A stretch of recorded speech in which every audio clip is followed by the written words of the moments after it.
বিদেশি goal machine ছাড়াই মাঠ কাঁপালো ইস্ট বেঙ্গল। ডুরান্ডি রাজার মতো কামব্যাক লাল হলুদ শিবিরের। প্রথম ম্যাচে দাপুটে জয় ইস্ট বেঙ্গলের। এক ম্যাচে 5-0 গোলের জয়লাভ করলো লাল হলুদ ব্রিগেড। কোয়ার্টার ফাইনালের দিকে এক ধাপ পা তারা বাড়িয়ে রাখলো ইস্ট বেঙ্গল। ঠিক যেমনটা ভাবা হয়েছিল ডুরান্ড কাপের প্রথম ম্যাচে, তেমনই পারফরমেন্স করলো ইস্ট বেঙ্গল এফসি। দুর্বল সাউথ ইউনাইটেড এফসির বিরুদ্ধে দাপুটে জয়লাভ করে কোয়ার্টার ফাইনালের দিকে এক ধাপ পা তারা বাড়িয়ে রাখলো।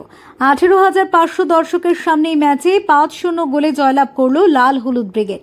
আগামী 6 আগস্ট নামধারী এফসির বিরুদ্ধে খেলতে নামবে মশাল বাহিনী।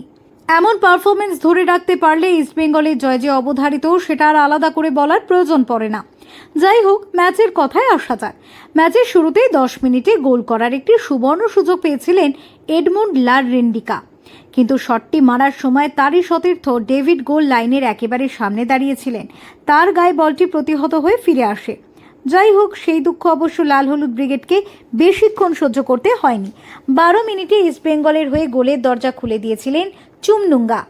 এরপর 37 মিনিটে ইস্ট বেঙ্গলের হয়ে দ্বিতীয় গোল করলেন সল ক্রেসপো। সাউথ ইউনাইটেড এফসির ডিফেন্ডার আব্দুল সালাহশির গজরি বাজেভাবে ট্যাকল করে ফেলেন ইস্ট বেঙ্গলের ফরোয়ার্ড ডেভিড লালনসাঙ্গাকে, আর রেফারি পেনাল্টির সিদ্ধান্ত দিয়েছিলেন। এরপর শুরু হয় দ্বিতীয়ার্ধের খেলা। দ্বিতীয়ার্ধের শুরু থেকে ইস্ট বেঙ্গল খেলার গতি অনেকটাই কমিয়ে দিয়েছিল, কিন্তু একেবারে শেষ বেলায় জ্বলে উঠলেন বিপিন সিং। 89 মিনিটে তিনি ইস্ট বেঙ্গলের স্কোর 3-0 করে দেন।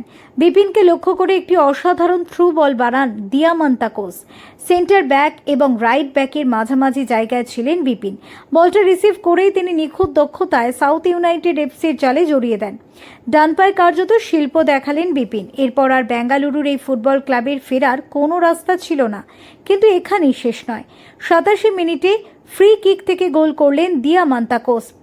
89 মিনিটে পঞ্চম গোল করেন মাহেশ। অবশেষে ম্যাচের শেষ বাঁশি বেজে যায়। Bureau report, TV7 Bangla.